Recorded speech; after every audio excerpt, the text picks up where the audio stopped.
Hi, good morning.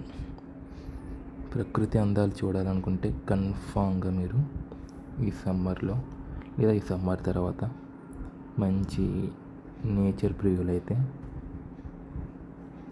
వీత్రం అయితే వెళ్ళండి.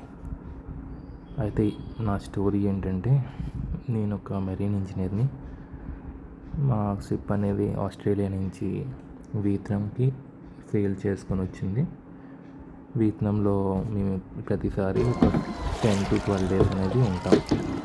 ఈ 10 to 12 డేస్లో మనం ఏదైనా బయటికి వెళ్ళాలంటే వెళ్ళచ్చు. దిస్ టైం నేను కెప్టెన్తో మంచిగా ఫైట్ చేసి ఎలా అయినా ఫుడ్ లీవ్ అయితే కావాలి, బయటికి వెళ్ళాల్సిందే, మేము బయటికి ఎట్టి పరిస్థితుల్లో అయినా బయటికి వెళ్ళాల్సిందే అని చెప్పాను. ఆయన కంపెనీతో మాట్లాడి మాకు సరిపడా వెహికల్స్ అన్నీ అరేంజ్ చేసి బయటకు వెళ్ళాం.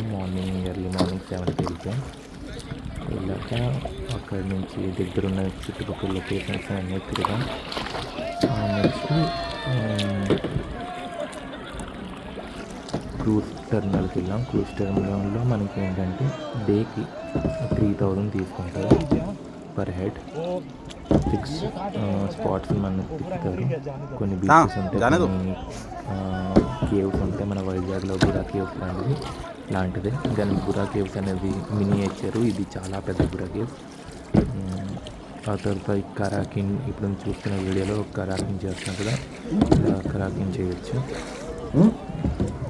ఇవన్నీ మన క్రూజ్ షిప్లోనే ఇంక్లూడెడ్. హ్యాపీగా మనం ట్రిప్ని 3000 ఇచ్చేస్తే మనకి వెల్కమ్ డ్రింక్స్ ఇస్తారు, దాంతోపాటు లంచ్ ప్రొవైడ్ చేస్తారు, ఈవినింగ్ స్నాక్స్, ఇవన్నీ వాళ్ళే. అంతా ఈ 3000 దాంట్లోనే ఇంక్లూడ్ అయ్యింది. మీకు డిఫరెంట్ కంట్రీ నుంచి జనాలు కూడా ఉంటారు. అయితే ఇందులో ఇవన్నీ ఆనందమైన విషయాలైతే బాధాకరం విషయం ఏంటంటే, నా వెనక ఒక వ్యక్తి మీరు చూసుంటారు ముందు. ఆ వ్యక్తి మా సెకండ్ ఆఫీసర్. ఈ ట్రిప్లో ఒక ఫ్యామిలీ, బ్రాజిల్ నుంచి ఒక ఫ్యామిలీ వచ్చింది. ఆ ఫ్యామిలీ కూడా సేమ్ ఎంజాయ్ చేయడానికి వచ్చారు. వస్తేమో అందరూ ఇప్పుడు మేము ఇలా బోటింగ్ చేసినట్టుగా అందరూ చేయట్లా.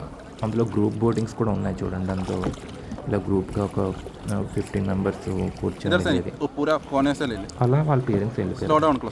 సో అమ్మాయి ఏమందంటే, నేను ఒక్కరిని వెళ్తున్నా, ఏమైనా వస్తావా అని పిలిచింది. ఓకే, అమ్మాయి పిలిచిందంటే మనకు అసలే ధైర్యం లేదు అమ్మాయిలతో మాట్లాడడం. అలాంటిది అమ్మాయి మనల్ని పిలిచింది. సరే వెళ్దామని వెళ్తున్నప్పుడు ఈయన మా అమ్మకంట దారుణం పట్టుకొని, వెళ్ళడానికి లేదు అన్నారు. ఏదో జోక్ చేస్తున్నాడేమో అనుకున్నాను.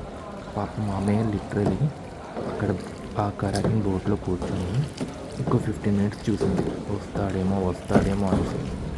సరే ఆల్రెడీ తను నన్ను పిలిచింది కదా, పిలిచాక కూడా మళ్ళీ ఎందుకు పిలుస్తుంది? 15 మినిట్స్ చూసింది. తను సింగల్గానే వెళ్ళిపోయిన తర్వాత ఈయన నవ్వుతున్నాడు. నేను ఏమనుకున్నానంటే, మాతో పాటు ఇంకొక సీనియర్ ఒక ఆయన వచ్చారు. ఎవరు? మా చీఫ్ ఆఫీసర్.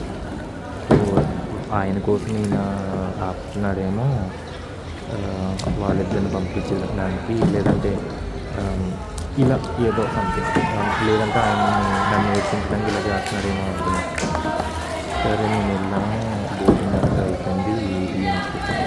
తర్వాత ఆయన చెప్పాను, ఎందుకు ఇలా చేశారు మీరు, అనవసరంగా అమ్మాయి ఫీల్ అయ్యి ఉంటారు కదా, పిల్లగా కూడా వెళ్ళాలంటే ఎందుకు ఏదైనా అయిందనుకో అన్నట్టు, నాకు అసలే పెళ్ళం పిల్లలు ఉన్నారు.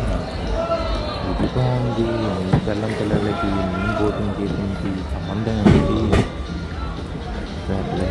ఎవరి భయం వాళ్ళది అనేసి మేమైతే ఈవెంట్ ఎంజాయ్ చేస్తాం.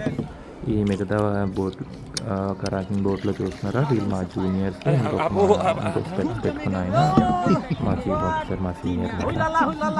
మార్నింగ్ నుంచి ఈవినింగ్ అయితే అద్భుతమైన ట్రిప్ని ఎంజాయ్ చేస్తాం. ప్రతి ఒక్క మూమెంట్ కూడా మీరు మర్చిపోలేరు, అంత అంత హ్యాపీగా ఉంటుంది.